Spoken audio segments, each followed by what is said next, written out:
Imagine you're scrolling through Pinterest on a quiet Sunday afternoon, looking for something uniquely creative. Maybe a pair of Crocs repurposed into flower pots, or a gingerbread house made entirely out of bell peppers and broccoli. It feels like the ultimate Silicon Valley experience, right? Sleek, aesthetic, and powered by the absolute cutting-edge innovation of San Francisco. You'd naturally assume the engine recommending these, let's call them absurdities, is a triumph of American engineering, probably a product of the same labs that gave us something like ChatGPT. But there is a hidden gear turning behind that screen. When Pinterest CEO Bill Ready talks about his AI-driven shopping assistant, he isn't just talking about local tech. Since what we're calling the DeepSeek moment in early 2025, the digital DNA of this quintessentially American platform has become, well, increasingly Chinese. It's a shift that's happening almost invisibly across the Fortune 500. Over Airbnb, Brian Chesky describes his reliance on Alibaba's Quan model with three blunt words: very good, very fast, and very cheap. While American giants like OpenAI are pouring billions into these proprietary black box systems, hoping to achieve some vague superintelligence, Chinese labs are doing something. Well, something unexpected. They're giving their secrets away. On platforms like Hugging Face, the pulse of the developer community has shifted.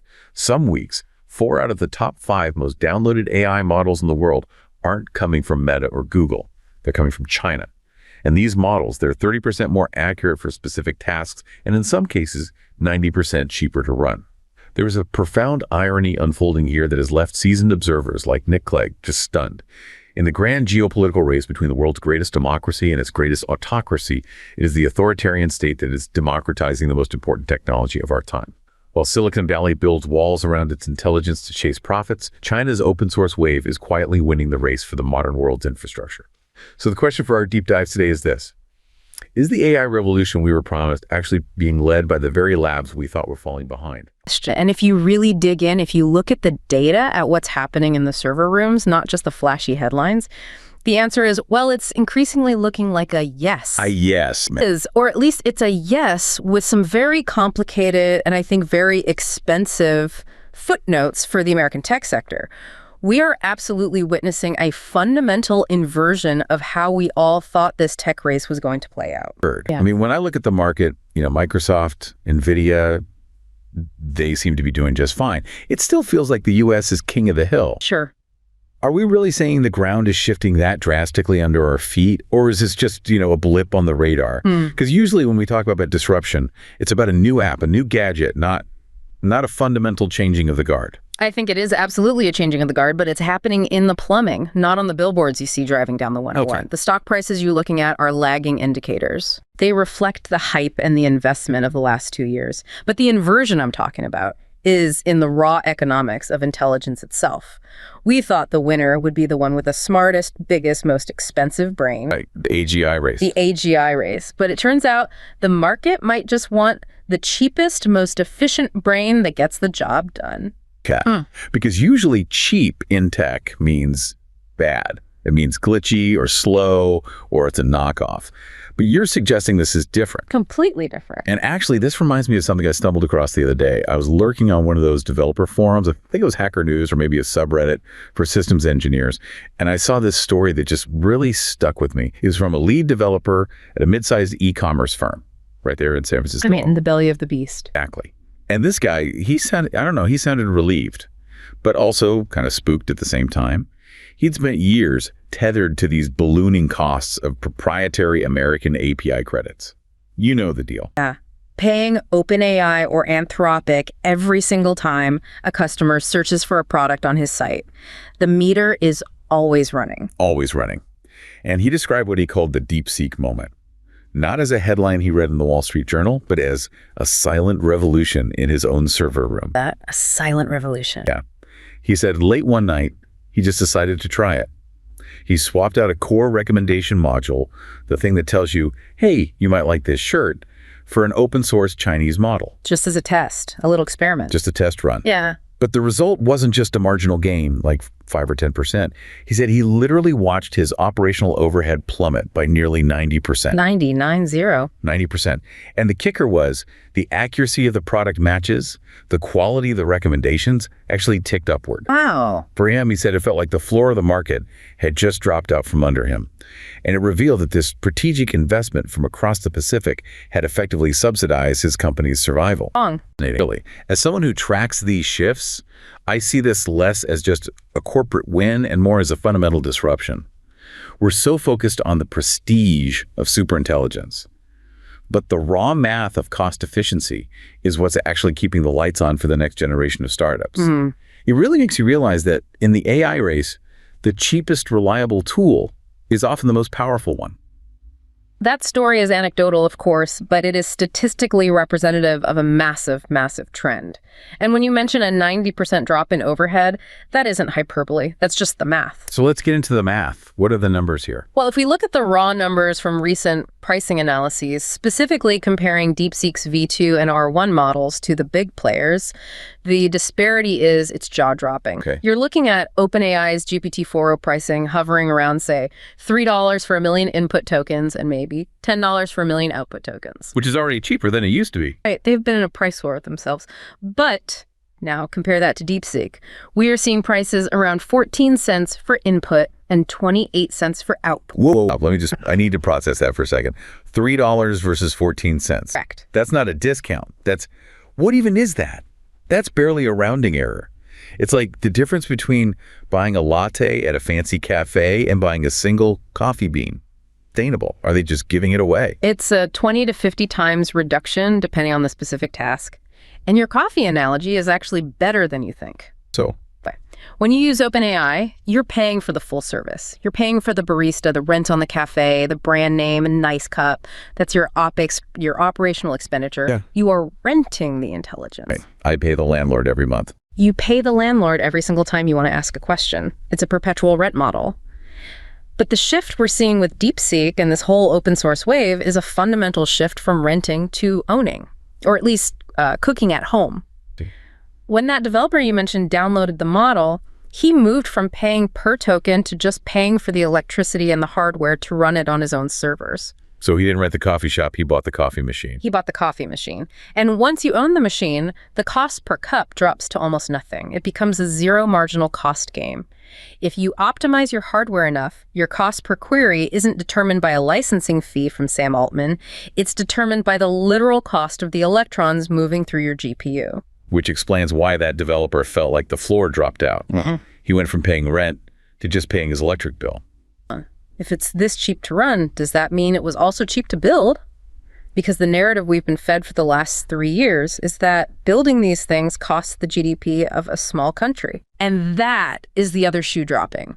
This is the part of the story that didn't just excite developers in their server rooms, it actively panicked Wall Street. Right.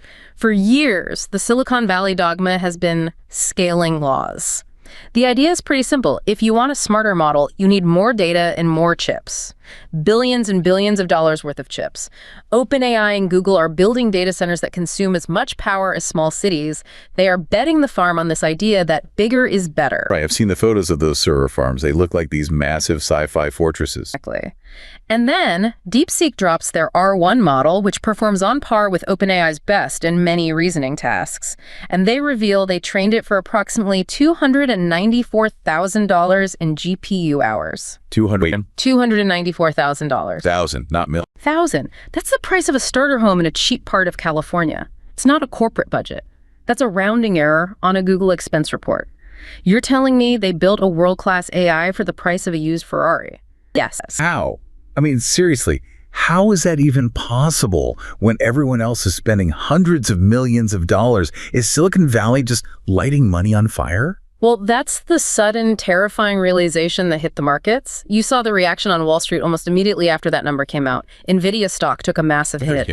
It was the biggest single-day drop in market value in history because the market suddenly realized, wait a minute, if you don't need 50,000 of the best H100 chips to build a state-of-the-art model, if you can do it with a fraction of the compute, then the demand for those chips might not be infinite after all. And bursts the bubble. The people selling the shovels during the gold rush are suddenly realizing you don't need that many shovels to dig the hole. It definitely deflates the hype. And this is where the geopolitics comes in. DeepSeek and other Chinese labs have been forced to bootstrap their way to success. Because of U.S. export controls, which block them from buying the best and fastest chips, they didn't have the luxury of waste. They couldn't just throw money at the problem. They couldn't brute force the problem with money and electricity like the U.S. labs could. They had to be cleverer. They had to code smarter. And that efficiency, an efficiency born out of necessity, is now rippling out to the rest of the world as a massive cost advantage. It really challenges the whole narrative, doesn't it? Yeah. It feels like we've been building these massive, gas-guzzling muscle cars, convinced that's the only way to go fast, and suddenly someone rolls up in this hyper-efficient electric vehicle that goes just as fast, but costs pennies to run. And obviously, businesses are noticing this. It can't just be the rogue developers in server rooms anymore. No, it has graduated from the server room to the boardroom. This is now a CFO conversation. Right. And speaking of boardrooms, I saw another post. This one I think was on LinkedIn, from a systems architect at a Fortune 500 giant. Someone who's been in the industry for 20 years, typically very loyal to the established Silicon Valley ecosystem, Microsoft, Oracle, that whole crowd. She shared her genuine shock when her team began testing Alibaba's Qwen against their existing setups. The Qwen 2.5 model, I'm guessing, it's been making huge waves. Yeah. And she noted that on platforms like Hugging Face, the sheer velocity of community contributions from Chinese developers has created a momentum that feels, in her words, unstoppable. The pace is just incredible. And here's the metric. When her company integrated these models into their customer service AI, they reported a 30% jump in task resolution accuracy. So it's not just cheaper, it's better. Better for that specific task. To her, this wasn't just a software upgrade. She said it was a realization that national technological power is now measured in downloads and latency, not just in stock prices. Right. Reading her account, I just feel this sense of pragmatic irony. We talk about closed versus open systems in these big political terms, but for the engineers on the ground, the DeepSeek moment is just a data-driven reality. The political optics might be complex, but the performance metrics are undeniable, and they are tilting the global scales toward a new center of gravity. She's spotting a trend that is backed up by hard data. You mentioned Hugging Face. And for listeners who aren't coding every day, you should think of Hugging Face as the App Store, or maybe the GitHub for AI models. It's the public square where everyone goes to share and download the brains. It's the heart of the open source community. And there was a recent study by MIT and Hugging Face that showed Chinese open source models, specifically that Qwen series from Alibaba and the DeepSeek models, are often occupying 4 out of the top 5 spots for downloads in any given week. 4 out of 5. So if I'm a random developer starting a new project today, there's an 80% chance I'm picking a Chinese tool from the top shelf. In the top tier, yes. And for the first time ever, the global market share of downloads for Chinese models has surpassed U.S. models. It was something like 17.1% versus 15.8%. That might sound like a small margin to some people. It does, but you have to remember that just 2 years ago, the U.S. completely dominated this space, like 99% dominated. So to see that flip is a massive swing, and it's the velocity that is so scary for the incumbents. The speed of releases. This speed is breathtaking. Baidu went from basically 0 releases to over 100 in a single year. ByteDance and Tencent increased their output by 8 or 9 times. They are just flooding the zone with high-quality open models. And it's not just quantity, right? Like that architect said, she saw a 30% jump in accuracy. Right. We are not talking about cheap knockoffs here. Right. This isn't like buying a fake Rolex that stops working after a week. Oh, and that's exactly why we're seeing major U.S. companies like Airbnb and Pinterest making the switch. We mentioned Brian Chesky earlier. When the CEO of Airbnb, a pillar of the American tech scene, says he's using Alibaba's model because it's faster and cheaper, that's a massive signal to the entire market. He's running a US-based, publicly traded company, and he's building his core customer service infrastructure on Chinese code. And Pinterest, too. Bill Reddy and Matt Madrigal were all over this DeepSeek moment. They explicitly talked about using open source models to get that 30% higher accuracy at a 90% lower cost. The numbers just become impossible to ignore. It seems like for these companies, there's a good enough threshold that's being met and exceeded. They don't need a godlike superintelligence to recommend a pair of shoes or answer a customer support ticket about a refund, right? That is the crucial point that I think Silicon Valley may have missed. The big US labs, OpenAI, Anthropic, Google, are completely obsessed with AGI, artificial general intelligence. The God brain. The God brain. They want to build a single, all-powerful mind that can do everything better than any human. That is expensive, it's slow, and frankly, it's total overkill for 99% of real-world business problems. Right. Airbnb doesn't need a God brain. They need a model that can reliably understand a cancellation policy and process a refund request without hallucinating or making up a fake policy.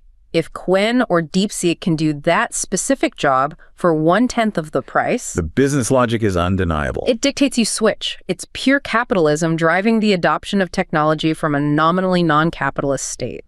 The irony is thick. It really feels like a Linux moment to me. I remember when Microsoft was the titan, Windows was everything. And Linux was this scrappy open source thing built by volunteers in their spare time. Yeah. But eventually Linux won the infrastructure war. The internet runs on Linux. The cloud runs on Linux. Are we seeing the same thing play out here? The parallels are very, very strong.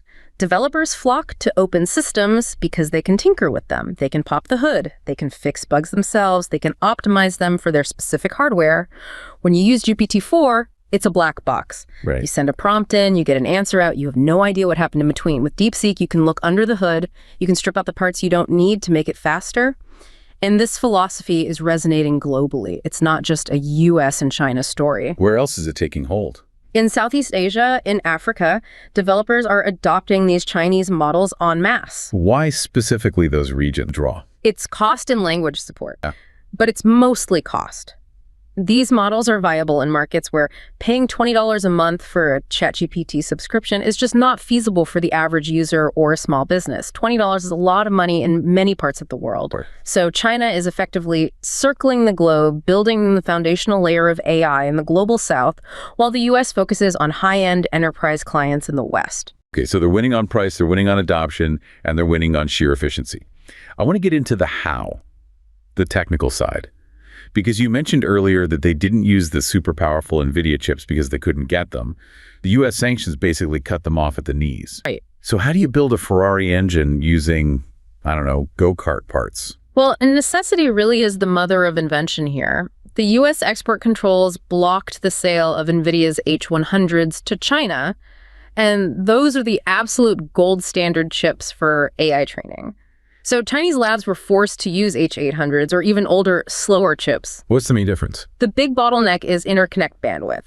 Essentially, the chips can't talk to each other as fast. So if you have 1,000 chips trying to solve a big problem together, they spend more time waiting for data from each other than actually thinking. They're all waiting around. If you tried to build a model like GPT-4 the normal way on those chips, it would take forever. It would be incredibly inefficient and prohibitively expensive. So they couldn't just brute force it. They had to change the architecture of the model itself. And this is where that term mixture of experts comes in. This is the magic. The mixture of experts, or MOE. Okay, E. I keep hearing this acronym everywhere. Break this down for us and maybe use something other than computer terms. What exactly is a mixture of experts? Technology.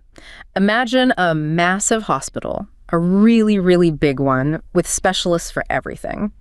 In a traditional dense model like the early GPTs, every time a patient walks in the door, every single doctor in the entire hospital has to come and look at them. Every single one. Everyone. The top neurosurgeon, the leading podiatrist, the dermatologist, the heart surgeon, they all have to gather around the patient just to tell them, hey, you have a splinter in your finger. That sounds exhausting and incredibly expensive. It's unbelievably wasteful. You're burning the energy and time of your smartest brain surgeons on a simple splinter. That's what a dense model does. It activates the whole brain, all its knowledge, for every single token it processes. Okay, so that's the old way. What's the mixture of experts way? In a MOE model, you have a triage nurse at the front desk. In the tech world, we call this the router. The patient walks in, shows the nurse the splinter.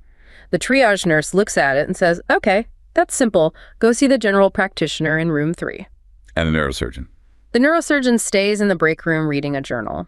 The heart surgeon stays asleep on call.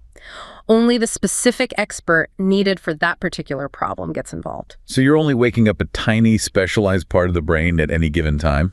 To put numbers on it, DeepSeek V3, their big model, has a total parameter count of 671 billion. That's a huge hospital. But for any single query, any single patient, it only activates about 37 billion parameters. Wow. So it has the total knowledge of the giant hospital, but the operating cost of a small walk-in clinic. It gives you the vast knowledge base of a giant model, but the running cost of a much, much smaller one. This drastically cuts down on the compute needed for inference, for actually answering the question, which is why it's so cheap for that developer or for Airbnb to use. But wait, does the triage nurse, the router, ever make a mistake? Like, does it ever send a heart attack patient to the dermatologist by accident? That is the core challenge of training a good MoE model. You have to train that router to be incredibly smart. If the router fails, the whole system falls apart. But DeepSeek seems to have really nailed this writing logic, and that's a huge part of their secret sauce. But I also read about something they're doing called context caching. That sounds like something my web browser does. What does it mean in the world of AI? Think of this as a memory bank, or maybe a cheat sheet for the AI. In a lot of business applications, you find yourself sending the same instructions to the model over and over again. Like a system prompt. Exactly. Let's say you're a coder. You have a system prompt that says, you are an expert Python programmer. Please use this specific style guide. Do not use these libraries. Here is the structure of my entire database. That prompt might be thousands and thousands of words long. And usually you pay to process those thousands of words every single time you hit the enter. In single time. In a standard model, the AI has amnesia. It reads that entire preamble from scratch every single time you ask it a new question. But with context caching, the model is smart enough to recognize, hey, I've seen this preamble before. It stores the mathematical state of those processed words. So it doesn't have to reread the whole thing. It just skips it. It skips processing that 90% of the prompt and just processes your new question. Yeah, it's like, instead of me rereading the entire textbook every time you ask me a follow-up question, I just remember what we were talking about 5 minutes ago. It seems so obvious when you say it, right? But DeepSeek implemented this very aggressively, storing the cache on disk, and it can cut costs for these kinds of repeated tasks by up to 90% on its own. And then there's quantization. This one sounds like something out of sci-fi physics. It does sound fancy, but it's actually just a very clever form of compression. Think about a photo on your computer. You can save it as a massive, high-resolution TIFF file where every single pixel is mathematically perfect. Right, a huge file. Or you can save it as a JPEG. It looks almost exactly the same to the human eye, but the file size is 10 or 20 times smaller. Okay, so they're basically JPEGing the AI's brain. Computers usually store the numbers in a model's brain in 16-bit or 32-bit formats. That's a lot of precision. It's like measuring a table down to the micrometer. But for most AI tasks, you often don't need that much precision. You can measure it to the millimeter, and the table still works perfectly fine. Quantization compresses the model down to 4-bit or 8-bit. So the file gets smaller and easier to handle. Much smaller. And because it's smaller, it runs about 4 times faster on standard hardware. Now, the crazy thing is, usually when you compress a model that much, it gets stupid. It gets lossy, as they say. But DeepSeek somehow figured out how to do this without the model losing its intelligence. It retains almost all of its smarts while running on hardware that you or I could actually afford. Which brings us to distillation. This is how they got that super efficient R1 model, right? The one that costs so little to train. Distillation is a beautiful concept. You take a massive, brilliant teacher model, the big V3, you have it teach a much smaller student model. The student doesn't need to learn everything the teacher knows about art and poetry. It just needs to learn how to reason about logic and code like the teacher. So the teacher just gives the student a bunch of practice tests on one subject. The teacher model generates the questions and the answers for coding or math problems, and the smaller student model just learns to mimic that specific logic. That's how they got the R1 model to be so incredibly good and efficient at reasoning tasks without needing the massive size of the original. And the kicker to all of this, the thing that keeps coming back to me, Right. is that they didn't just build all this incredible tech and then hide it in a vault. They released it under the MIT license, which means, what exactly? Anyone can use it for anything. For almost anything, anyone. You, me, a startup in Nigeria, a massive corporation in Germany. The MIT license is one of the most permissive licenses in software. It allows you to copy, modify, merge, publish, distribute, sublicense, and even sell copies of the software. It was a strategic masterstroke. Why? By doing this, they effectively conscripted the entire global developer community to work for them. Well, if I'm a developer and I find a bug in DeepSeek and I fix it, or if I find a clever way to optimize it to run on a new kind of chip, step, that improvement flows back into the ecosystem for everyone. So they're crowdsourcing their own R&D. Exactly. A closed lab like OpenAI has a few hundred, maybe a couple thousand brilliant engineers. The open source community has millions. By opening the model, DeepSeek ensures that improvements happen at a rate that no single company could ever hope to manage on its own. This all brings us to the big why. Why would China do this? Why give away the crown jewels of their AI research? And this brings me to another perspective I wanted to share with you. Okay. Imagine a researcher in a Beijing lab. He's working under the umbrella of these state-backed initiatives that prioritize what they call democratized AI. Now, unlike his peers in Seattle or Menlo Park, he isn't being pressured by quarterly earnings reports or the need to gatekeep his technology behind a subscription paywall. His incentives are different. His mandate is completely different. It's about collective resilience. It's about building high-performance open-source models that the whole world can adopt for free. This institutional divergence creates a striking contrast. While U.S. firms are building walled gardens to maximize revenue, this researcher is part of what could be called a result-oriented survival strategy that aims for global ubiquity. I spend a lot of time looking into these two different philosophies. And it's easy to feel a bit uneasy about the state-driven nature of the Chinese approach. But when you see how these models empower developers in resource-strapped regions, you start to understand the superiority, in their view, of a collective model. As a journalist, I see the friction here, this tension between Western capital and Eastern utility, but it's hard to argue with a strategy that values widespread adoption over exclusive ownership. It's a fundamental shift from AI as a luxury product to AI as a public utility. That phrase you just used, AI as a public utility, is the absolute key to understanding the geopolitical chessboard here. The U.S. strategy, the walled garden, is driven by the profit motive. OpenAI, Google, Microsoft, they have poured tens of billions of dollars into building these models. They need to charge you a subscription. They need to sell API credits to earn that investment back. They have to protect their intellectual property because it's their only real asset. They need to build a moat around their castle. If they give away the keys, they have no business. They need the moat to justify the massive valuation. But China is playing a completely different game. Their AI Plus plan, which actually goes all the way back to 2017, isn't just about building a better chatbot. It's about integrating AI into the real economy, into factories, supply chains, national infrastructure. So if you view AI as a utility, like electricity, You don't want to hoard it. You want it to be everywhere, and you want it to be as cheap as possible. because if your nation's factories are all powered by AI and the other guys aren't, you win the global manufacturing war. And by releasing these models for free, they are trying to create a global standard. Think about Android. Google gave Android away for free to phone manufacturers. Why? To beat the iPhone. And because now the entire mobile world outside of Apple's walled garden runs on Google's infrastructure, China wants DeepSeek and Quinn to be the Android of AI.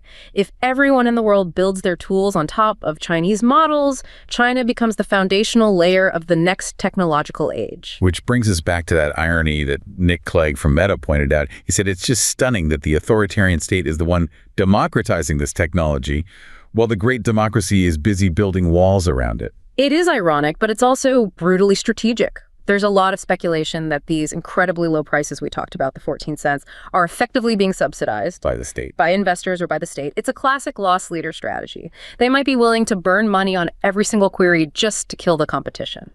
If you are a new US-based AI startup, how do you compete with free or near free? The simple answer is you can't. That sounds like the classic innovator's dilemma. The big US companies are trapped by their own success and their own business models. OpenAI cannot open source GPT-4 without completely destroying their revenue stream. They are addicted to the high margins from their enterprise customers. They can't just flip a switch and make it free. They'd go bankrupt. So China, by having state backing or just different financial incentives, can come in, undercut them, and completely destroy that margin. They are turning high-end AI from a luxury good into a commodity. And when something becomes a commodity, the company with the highest price tag usually loses. Okay, so we're all using this cheap, efficient Chinese AI. We're saving money. We're building cool new apps. But surely there's a catch. I mean, the old saying, there is no such thing as a free lunch, Right. has to apply here, right? If I'm a business and I'm using a brain that was built in Beijing, what am I actually inviting into my house? There is always a catch. And this is where we have to get serious and talk about the black box problem and the security implications, because a lot of developers, especially in the open source community, wave this off by saying, it's open source, I can see the code. Right. And I've seen this debate play out on Reddit 100 times. Yeah. The phrase they use is weights are not code. What does that actually mean for a non-programmer? This is a crucial distinction. When DeepSeek releases a model, they release the weights. The weights are the final numerical parameters of the neural network, the billions of tiny numbers that determine how the brain fires. But they don't give you the training data. They don't give you the recipe that created those weights. Weird. It's like giving someone a beautifully baked cake. You can taste it, you can slice it, you can analyze its texture, you can serve it at your wedding, but you don't know the exact ingredients that went into it or the temperature of the oven. So you can't tell if someone put a single undetectable drop of poison in the batter. Not easily. You can't just read the weights like you can read code. A neural network is, by its nature, inscrutable. It's just a giant pile of math. You can test it, you can ask it millions of questions and see if it gives good answers, but you can't ever be 100% certain that there isn't a hidden trigger buried deep inside its logic. And this is the sleeper agent theory I've read about. Okay, play this scenario out for me. I'm a defense contractor, or maybe just a logistics company working with the government. Yeah. I decide to use a localized offline Chinese model to summarize my flight logs because it's cheap and it's incredibly accurate. What is the nightmare scenario? The nightmare scenario is that the model has a hidden trigger condition. It behaves perfectly normally for 99.99% of tasks. It summarizes your logs beautifully, it writes your emails, it does everything you ask. But during its training, it was taught that if it ever sees a specific rare sequence of data, maybe a particular set of GPS coordinates, or a coded phrase like execute day 0, it switches its behavior. Which is how? It could start to hallucinate subtle but critical errors. It could start transposing numbers in flight plans. It could delete a critical piece of data from a summary. Or in a more connected environment, it could try to exfiltrate data. Now, to be fair, you're right to point out that most of these models are run offline. A sandbox. Exactly. If you have your firewall set up correctly, it can't phone home to Beijing. It can't send your data out over the internet. So the data theft risk is probably low if you're a sophisticated user. If you are smart about your security, yes. But the sabotage risk remains. If the model on your internal network decides to start giving you wrong answers during a critical national crisis because it recognized a trigger, that is a massive vulnerability. Fine. It's like having a calculator that you trust completely, but it's been programmed to say 2 + 2, 5, but only when you're calculating the trajectory of a missile launch. And even if you dismiss the sci-fi sabotage scenarios, there is the more subtle issue of value alignment. These models are trained on data that has been filtered through Chinese state regulations and censorship. That means certain topics, certain ideas are simply not in the data. Their worldview is baked in. Their worldview is baked in. So if you use these models as the foundation for your country's education system or your news analysis tools, you are importing those filters, however subtle they might be. You might be importing a specific worldview without even realizing it. And then there's the dependency risk, the sleepwalking argument. If Airbnb and Pinterest and thousands of other American companies build their core infrastructure on Qwen or DeepSeek, what happens if the updates stop? Right. What happens if the next version, the really good one, is suddenly closed source and behind a paywall? Or worse, what happens if the US government suddenly bans the use of Chinese models for security reasons? Then you are suddenly running your entire company on legacy code that you can't update and can't legally use. And worse, you've allowed your own domestic AI capacity to atrophy because you're just buying the cheap stuff from abroad for 5 years. It's the same story we saw with manufacturing supply chains. It's the exact same story. We outsourced all the factories because it was cheaper, and then we woke up one day and realized we couldn't build our own masks when a pandemic hit. Now we are in danger of outsourcing the intelligence itself. But the counter-argument, and I hear this from developers all the time, is that open weights, even from a geopolitical rival like China, are still fundamentally safer than a closed American API. That is a very valid point, and it's at the heart of the debate. What's the logic there? The logic is that with OpenAI or Google, your data literally leaves your building. It goes across the public internet to their servers. You have zero control and very little visibility into what happens to it. With an open source model like DeepSeek, you can put it on a server in your own basement, disconnect the internet cable, and run it in a completely air-gapped environment. You own the brain, even if you didn't build it. Exactly. And for a privacy-conscious company or a nation's military, that physical control and data sovereignty might outweigh the theoretical long-term risk of a sleeper agent hidden in the weights.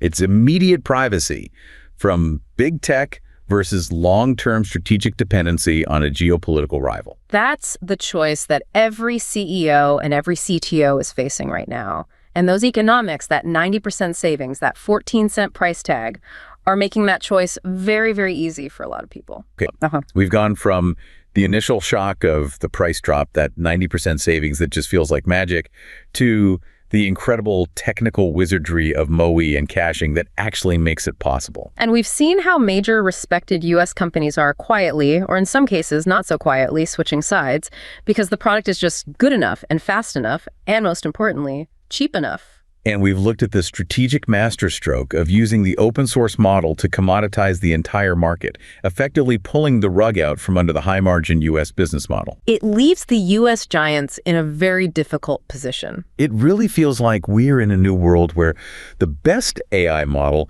isn't necessarily the smartest one anymore, it's the most efficient one. And right now, that efficiency is stamped made in China. The center of gravity has undeniably shifted, and the U.S. tech ecosystem needs to make a decision, and fast. Is it going to keep chasing the ghost of AGI behind closed doors, or is it going to get down in the mud and start competing on utility and cost? It's a fascinating and, frankly, a slightly unnerving moment in history. For years, we spent all our time worrying about a scenario where an adversarial power would hoard a super-intelligent AI, locking the rest of the world out. A Skynet scenario. Exactly. But the reality we're facing is far more complex and perhaps far more effective. Instead of hoarding intelligence, they're flooding the market with it.